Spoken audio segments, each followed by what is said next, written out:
सर्वप्रथम हम सब मिलकर बाबा को और भगवान को एक साथ प्रणाम करेंगे। भगवान बाबा हनुमान जी को प्रणाम। महान त्यागी बाबा जुमदेव जी को प्रणाम। परमात्माए भगवत प्राप्ति के लिए निष्काम कर्मयोग साधने के लिए परम पूज्य परमात्मा एक सेवक मंडल वर्धमान नगर नागपुर की ओर से बाबा के आदेश अनुसार आज एक भगवान का हवन कार्य आदरणीय ईश्वर जी साकरवाड़े इनके निवास स्थान में समाप्त हुआ और उस उपलक्ष्य में एक भगवान की चर्चा बैठक यहाँ पे शुरुआत है। इस चर्चा बैठक में स्वयं शक्तिशाली भगवान बाबा हनुमान जी उपस्थित है। बाबा हनुमान जी को मेरा प्रणाम।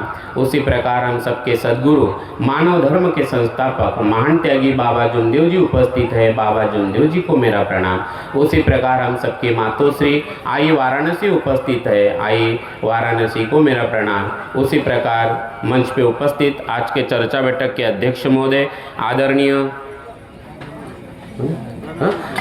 मंडल के मार्गदर्शक आदरणीय धनाढ़े भाऊ को मेरा नमस्कार। मंच पे उपस्थित मंडल के संचालक आदरणीय तापेश्वर भाऊ को मेरा नमस्कार। मंच पे उपस्थित मंडल के मार्गदर्शक आदरणीय सोरते काका जी को मेरा नमस्कार। मंच पे उपस्थित मंडल के मार्गदर्शक आदरणीय भाजीपाले जी, इस परिवार के मार्गदर्शक आदरणीय हेडव भाऊ को मेरा नमस्कार। मंच पे उपस्थित मंडल के मार्गदर्शक आदरणीय प्रदीप कौन है मार्गदर्शक में? अच्छा हाँ, सुनील भाऊ। और मंच पे उपस्थित आदरणीय प्रदीप भाऊ, आदरणीय रवि भाऊ, आदरणीय गायधनी ताई, हेडव ताई और उपस्थित सभी सेवक सेविका बाल मित्र, आप सभी को मेरा नमस्कार। अभी हमने बहुत सारे अच्छे अनुभव सुना। अभी हेडव भाऊ ने जो अच्छे अनुभव लिया और बहुत ही यानी ये सब अनुभव सुनने के बाद आप क्या फील करते मुझे नहीं मालूम, लेकिन आदमी एकदम स्तब्ध हो जाता है ना, जिसका कोई चैलेंज नहीं है, ना डॉक्टर के पास जिसका समाधान नहीं है और किसी के पास समाधान नहीं है। अच्छा, ये कार्य जो है हम सब ने जो किया है, अच्छा ये अभी से नहीं, आज यहाँ से 1948 से ये कार्य दैवी शक्ति निरंतर कार्य कर रही है, जैसे कि वैसे कर रही है। चाहे वो 2017 में आया हुआ सेवक हो, 2026 में हो, और बाबा ने इसकी ग्वाही दी है कि पीढ़िया न पीढ़िया बोले है ना, पीढ़िया न पीढ़िया आपके जीवन में अभी कोई बीच में नहीं आएगा बोले है ना, कोई नहीं आ सकता बोले, मैं गुनहगार रहूँगा बोले। तो बाबा ने जो ग्वाही दी और बाबा का वो शब्द भगवान आज पूरा कर रहा है। बाबा शरीर रूपी नहीं है, लेकिन बाबा ने जो बोला है कि हम हर सेवक की यानी हर नर नारी के आत्मा में परमात्मा की सेवा करते हैं। और परमात्मा कहाँ है? तो बाबा ने बताया कि मैं हर नर नारी के आत्मा में ही हूँ। हे मानव, तू मुझे कहाँ ढूंढ रहा हूँ? बाबा ने भगवान देखा नहीं, लेकिन भगवान के शब्द अपने कानों से सुना। बाबा कहते हैं कि मैंने भगवान को देखा नहीं और मैं हाथ में पकड़कर दिखा भी नहीं सकता बोले। तो बाबा ने इतनी स्पष्टता के साथ, इतनी क्लियरिटी के साथ जो भगवान का परिचय दिया। अच्छा, परिचय नहीं दिया, आत्म अनुभव कराया।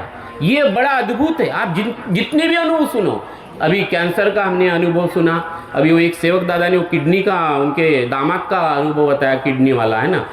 तो क्या इसको शब्द भी नहीं है, ये अनुभव को एक्सप्लेन करने के लिए शब्द ही नहीं है। इसका हम शब्द में बयान नहीं कर सकते। जिन्होंने अनुभव लिया वो भी बयान नहीं कर सकता है ना, वो शब्द में बयान नहीं कर सकता। बाबा खुद बोल रहे हैं, हमें नहीं मालूम था बोले कि ये शक्ति इतना बड़ा कार्य करेगी, इतने लोगों के जीवन में प्रकाश देगी। ये बाबा को भी अनुमान नहीं था। ये बाबा खुद बोल रहे अपने मार्गदर्शन में कि हमें भी अनुमान नहीं था बोले कि शक्ति इतना काम करेगी, है ना। जब ये बाबा का मुझे मार्गदर्शन 1985 का वगैरह मार्गदर्शन होगा, बाबा खुद बोल रहे हैं इतनी अफाट शक्ति बाबा ने जो हमारे जीवन में। अच्छा, और आपणासा, जे मराठीत एक म्हण आहे, आपणा सारे की करी ती तात्कळ तया काळ वेळ नहीं लागे ना। और ऐसे सेवक के अनुभव की सेवक तीर्थ बनाता है। ठीक है, बाबा कितने बड़े साइंटिस्ट है। अभी इसके ऊपर रिसर्च हो रही है कि भाई ऐसा क्या होता है वो पानी के साथ कनेक्ट होने से। अभी मैंने एक साइंटिस्ट की किताब सुनी, फॉरेन के पढ़ी, वो कहते हैं कि जब पानी रिचार्ज होता है, अभी उनकी वो कौन से शक्ति का नाम लेते मुझे नहीं मालूम, लेकिन मैं बचपन से खुद तीर्थ बनाया हूँ। अनुभव लिया हूँ, उम्र के 7 साल से मैं इसका अनुभव ले रहा हूँ, तो वो मॉलिक्यूल चेंज हो जाता है वाटर, ऐसी ऊर्जा उस पानी में निर्माण होती है। हम उसको पानी नहीं बोलते, क्या बोलते हैं उसको? तीर्थ बोलते हैं, बराबर नहीं? वो तीर्थ में इतनी ताकत है, शब्द में इतनी ताकत है, शब्द में इतनी ताकत। देखो, अच्छा सिर्फ बाबा के शब्द में नहीं, हम सबके भी देखो, अभी इस शक्ति को मानने वाले देश में और दुनिया में बहुत सारे लोग हैं, आप लोग देखते हैं, बराबर कि नहीं? कई है, लेकिन वो गुरु के पास जाना पड़ता हो, और अगर दुख आए तो गुरु के पास जाना पड़ता, और मंत्र भी लेना है तो कान फूकना पड़ता। अच्छा, कान फूकने की भी मैंने अभी एक वीडियो में देखा, कान कैसे फूकते हैं मालूम है आपको? अच्छा, पत्नी को अलग तरफ से, पति को अलग तरफ से, बच्चों को अलग तरफ से कान फूका जाता है, सबका मंत्र अलग अलग रहता है। फूकते कैसे? वो बाबा जो रहता है नहीं, वो भी चद्दर के अंदर, और जिसका कान फूकना है ना वो भी चद्दर के अंदर, ठीक है ना? ऐसा ऊपर पे रखते हैं और वो कान में कुछ बोलता है, ठीक है ना? और वो बोलता है कि ये मंत्र किसी को बताना नहीं है, बराबर कि नहीं? और हमारे मार्ग में क्या है, हमारा मंत्र बिल्कुल ओपन, अपन तो चिल्ला चिल्ला के बोलते हैं ना, बाबा हनुमान जी। अपन अच्छा, सारे धर्म में बड़ा छुपा के रखा है, अपने धर्म में कोई भी चीज छुपा के नहीं रखी है, जोर से बोलते, खुली आंखों से बोलते हैं ना, बुरे व्यसन बंद करना, एक भगवान को मानना, परमात्मा एक है ना, खुले आंखों से। अभी सबको पता हो गया, बराबर कि नहीं? अभी तो बाहर वालों को भी पता हो गया, अभी हमको तकलीफ नहीं है, लेकिन बाबा ने जो ध्येय पकड़ा, जो बाबा ने कार्य हाथ में पकड़ा, बड़ी अद्भुत, ये अद्भुत शक्ति है। और मैं तो कई बार जो आपको कहा कि मैं सही में जब जैसे जैसे मैं और इस मार्ग के प्रति मैं जितना समझ रहा हूँ, क्योंकि अथाह ये सागर है, बराबर, और हम थोड़ी सी लहर है, और वो भी लहर है कि हम गृहस्थी वाले हैं, जिसमें पति पत्नी है, बच्चे हैं, सेवक परिवार है, बिजनेस है, शरीर है, और ये जागृत कृपा है ना? दो चीजें हैं, जागृत कृपा है, भगवान है, परिवार है, हमारा व्यवहार है, बहुत सारी चीजें हैं। समझना बहुत मुश्किल है, लेकिन समझने की कोशिश हमको बार बार करना पड़ेगा, बार बार करना पड़ेगा, बार बार, क्योंकि जागृत कृपा, इसके बिना कोई चारा नहीं है भी हमको, क्योंकि हम सब छोड़ क्या है और वचन दिए हैं। तो इन सारे चीज़ों का एक सार समझ में मुझे आता है पहले दिन में जो वचन दिया, क्योंकि सब लोग जिंदा रहना चाहते थे ना, चाहे वो सब लोग कैंसर से दूर होना चाहते थे, टीबी से मुक्त होना चाहते, जिनको टीबी हुई हो टीबी से मुक्त होना चाहते थे, भूत बाधा है कि इनकी आर्थिक गृहस्थी है, जैसे अभी गायधनी दीदी ने अपना अनुभव बताया है।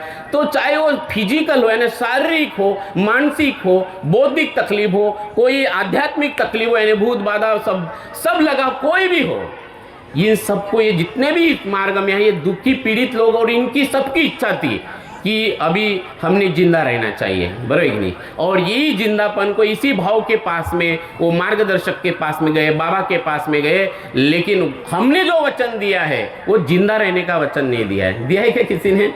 मैं गया और अभी मैं वचन देता हूँ भगवान मुझे जिंदा रहना है, नहीं, वचन कौन सा दिया हमने? मुझे मरना है, लेकिन मरना कैसा है भी? भगवान के नाम से मरना है। मरे या जे भगवत नाम पर, मरो मरो सब कोई कहे, मरना न जाने कोई, एक बार ऐसा मरो कि फिर मरना न हुई। तो हमें इसके बाद जो मृत्यु होगी, मर तो गए, शरीर की मृत्यु होगी।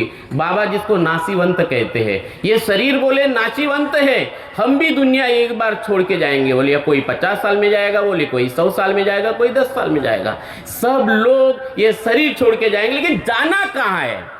तो पहले दिन जो वचन दिया है हमने, उसी को हमें हमारे साथ में रखना है। जाना कहाँ है ये बाबा ने तय किया, बोले बाबा ने अपने आत्मा में लिखा है। बोले बाबा भी सेवकों को पूछते थे कि आपने कहाँ लिखा, बोले बराबर, खून से लिखा, कागज पे लिखा, कि कहाँ लिखा, कि आपको कहाँ जाना है।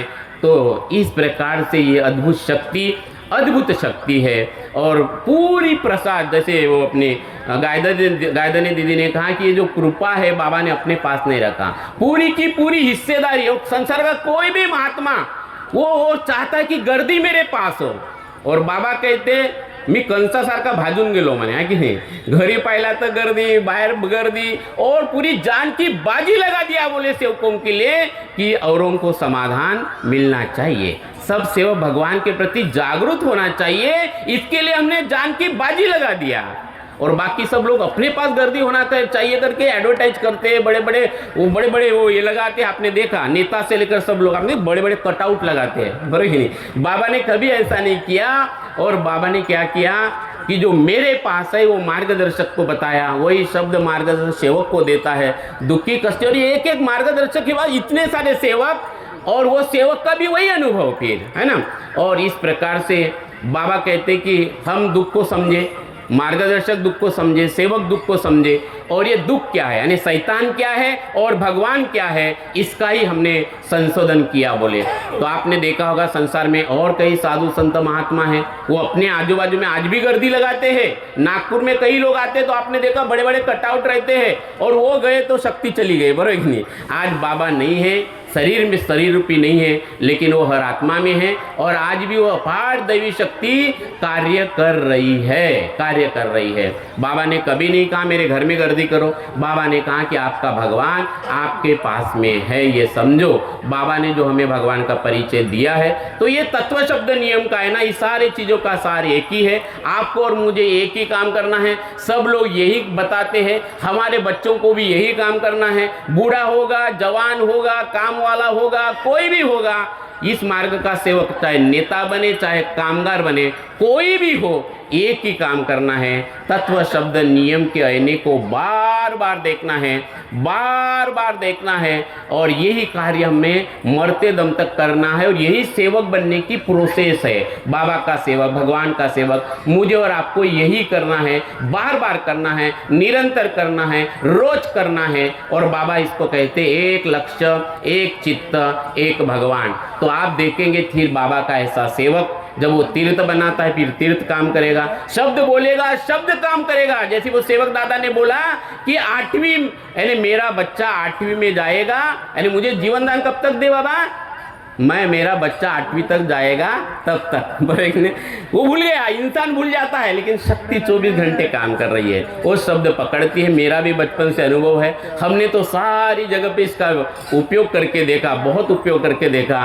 करंट है, जहाँ गलत हुआ झटका भी लगा, लेकिन जहाँ तत्व शब्द नियम आईने के अनुसार कार्य हुआ, आनंद हुआ, मजा आया। तो अभी हमें डिसाइड करना है, हमारे जीवन में स्वर्ग निर्माण करना है या नरक निर्माण करना है, हमारे घर को मंदिर बनाना है कि स्मशान घाट बनाना है, बराबर नहीं, ये हमें डिसाइड करना है। पति पत्नी को डिसाइड करना है, आपका अधिकार, क्योंकि बाबा ने चाबी आपके हाथ में दिया।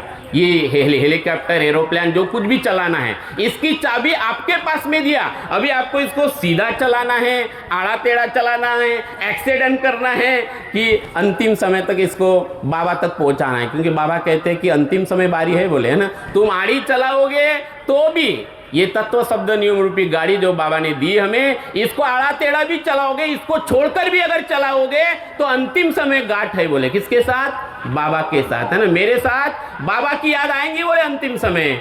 तो हमें उस अंतिम दिन को भी याद रखना है कि जब मैं शरीर छोड़ के जाऊंगा, चाहे तुम कितने बड़े पद पे हो, चाहे भगवान ने तुम्हें 2 गाड़ी दी, 4 गाड़ी दी, 1 मकान दिया, 2 मकान दिया, है ना, बहुत कुछ दिया आपको, फिर भी ध्यान में रखना है कि एक दिन मेरी जो बारी आएगी बाबा के साथ में, तब बाबा आपका हिसाब, आपने कितनी गाड़ियाँ खरीदी, कितना बड़ा मकान बांधा, आप कितने बड़े पद पे थे, वो बिल्कुल नहीं पूछेंगे। बाबा देखेंगे और वही बताएंगे कि हमारी नीयत क्या थी, हमारा भाव क्या था, और हमने तत्व शब्द नियम आईना जो है हमने अपने लिए और दूसरों को छुड़ाने के लिए कितना उपयोग किया ना। ये मार्ग कितना अद्भुत है, बाबा के शब्द मार्गदर्शक देता है। कई सेवक है, सेवक को छुड़ा सकता है बोले ना। और 1991 में तो बाबा ने सबको कार्यकर्ता बनाया। ये बात तो हमने सबने ओपन करना चाहिए, मंडल के स्टेज से बोलना चाहिए। 1991 का लेटर है बाबा का, आप खोल के देखो उसको। 1991 का लेटर है। अगर परिवार में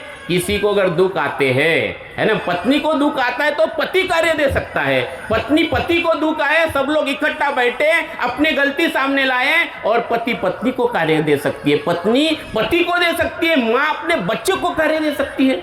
वाह, बाबा ने सबको कार्यकर्ता बना दिया। मार्गदर्शक, कार्यकर्ता, आप अपने परिवार में एक दूसरे को कार्य देखे। और ये मैं काफी सालों से मैं अपने घर में प्रैक्टिकल कर रहा हूँ। जब ये लेटर मैंने पढ़ा बाबा जुमदेव जी का, इसके ऊपर मैंने एक वीडियो भी बनाया मेरे चैनल पे। ये अद्भुत शक्ति है, अद्भुत कार्य करती है, बड़ी अद्भुत है, बड़ी अफाट है। आप इसका कितना आनंद लेते हो? बाबा तो है 24 घंटे, है ना। जब ऐसे बाबा नजदीक है कि जब नाम हृदय धरो, भयो पाप को नाश, जैसे छिन गई आग की पड़े पुरानी घास, है ना। फिर कितनी भी आंधी तूफान हो, कितनी भी मुश्किल आओ, आपके रिश्तेदार को लग सकता है, बाजू वाले सेवक को लग सकता है, अरे गया गया धांडे, गया गया, वो जैसे पलके झपकाएगा ना, भगवान उसको तुरंत ऊपर उठा सकता है, बराबर कि नहीं। ये ऐसी ताकत है इस मार्ग में, आंधी और तूफान सेवक को न रोक पाए, जब बाबा जैसे सदगुरु सेवक को मिल गए, मरने के सब इरादे जीने के काम आए ना। बस ये वचन को ध्यान में रखना है, मरे या जिए भगवत नाम पर, मरे या जिए भगवत नाम पर। और कितने अनुभव है बाबा के जमाने से ना। वो उराड़े जी बोलते, नाव में भरे पानी में, वो नाव पानी से भरी नाव, उराड़े जी खड़े हैं, लेकिन वो भी बोलते भगवान मुझे तैरना नहीं आता, मैं कुत्ता हूँ तभी मरता हूँ, और इस नाव में खड़ा रहता हूँ तभी मरता हूँ, हे भगवान मुझे मार या तार। तो भगवान कैसे खड़ा हो गया, बराबर। तो भगवान है, गहरा विश्वास हो, जैसे वो चंद्रभागा बाई का विश्वास था, इतना गहरा विश्वास, क्योंकि ये दैवी शक्ति सिर्फ 3 शब्द के ऊपर काम करते, तत्व, त्याग और विश्वास, है ना। ये अद्भुत अपार शक्ति है, इसका आनंद लो, आप भी लो। जितना आनंद लोगे, जितना हम कनेक्ट रहेंगे, एक ही काम, हमें इस शक्ति के साथ में कनेक्ट रहना है। बच्चों को भी यही सिखाना है। हम बच्चों को लगता है वो अच्छा, आपको टेंशन नहीं लेना है कभी बच्चे का, अगर आपने उनको उनकी दिशा इधर कर दी भगवान की तरफ। ये अनुभव है हमारे अपने हेडाऊ दीदी ने अपने बच्चों को देखो डॉक्टर बनाया। अगर वो डॉक्टर भी ना बने आपका बच्चा, लेकिन अच्छा इंसान बनेगा। और हमारा मानव धर्म वही बोलता है इंसान बनना, बराबर कि नहीं। हम इंसान है, मानव धर्म है, इंसान की औलाद है ना। हम ना मुसलमान है ना हम हिंदू है, बराबर है। हम कौन है, इंसान है। 2 ही जाति है, नर और नारी। इतना सुंदर संदेश दुनिया को देने वाला कर कोई धर्म है, वो मानव धर्म है। सारे धर्म तो झगड़ा लड़ाते हैं, कोई कहता हिंदू खतरे में है, कोई कहता मुसलमान खतरे में है, लेकिन मानव धर्म कहता है तू सिर्फ इंसान खतरे में है। जब बलात्कार होता है, अनीति होती है, अत्याचार होता है, वो मुसलमान नहीं रहता, वो हिंदू नहीं रहता, वो जैन नहीं रहता, वो सिर्फ नर और नारी रहता है। मेरे प्यारे सेवक भाई बहनों, ये अद्भुत संदेश बाबा ने हम सबको दिया है, बड़ा अद्भुत संदेश है। इस संदेश को सिर्फ महाराष्ट्र तक नहीं, हमारे रविभव राउत कई बार हम जब मिलते तो बोलते हैं कि हम यहाँ तक नहीं, हमने गुजरात में जाना चाहिए, हमने बिहार में जाना चाहिए, हमने कोलकाता में जाना चाहिए, हमने उड़ीसा में जाना चाहिए। घर की जरूरत हो आ जाइए, है ना। कश्मीर हो या कन्याकुमारी, इधर गोवा हो या गुवाहाटी, हर घर में हो बाबा हनुमान जी। बहुत जरूरत है, क्योंकि हम भर धर्म बदलने की बात नहीं करते, हम चाहते कि तू इंसान बदल, तू तेरे विकार बदल ले, तू अपने हृदय को अच्छा करे। हम हिंदू को हिंदू बदलने की बात नहीं कहते, बराबर नहीं। मुसलमान को तू तेरा मुसलमान धर्म बदले, और संसार के सारे धर्म कहते, सारे धर्म अच्छे हैं। किसी मुसलमान को कहिए ये संसार कैसा सुखी होगा, सारे लोग मुसलमान हो जाए। सनातन वालों को लगता है पूरा संसार हिंदू बन जाए, जैन वालों को लगता है पूरा समाज जैन हो जाए, पंजाबी वालों को लगता है कि वो सारे गुरु नानक बन जाए, लेकिन बाबा का सेवक कहता है कि वो इंसान बन जाए, बराबर। वो इंसान बन जाए, कितनी जरूरत है। आप इसको देश के संसद में भी ये बात बोल सकते हो, यही देश का संविधान है, यही देश का आनंद है, इसी में खुशी है। यही इस देश में और विश्व में सत्य खड़ा करने वाला मानव धर्म बहुत गहरी दृष्टि है, इसी दृष्टि को हमें पकड़ना है। आप सभी को बहुत धन्यवाद देता हूँ, हेड़ो हो को धन्यवाद देता हूँ, और यहीं पर मैं अपने वाणी को विराम देता हूँ। बहुत बहुत धन्यवाद, नमस्कार, थैंक यू।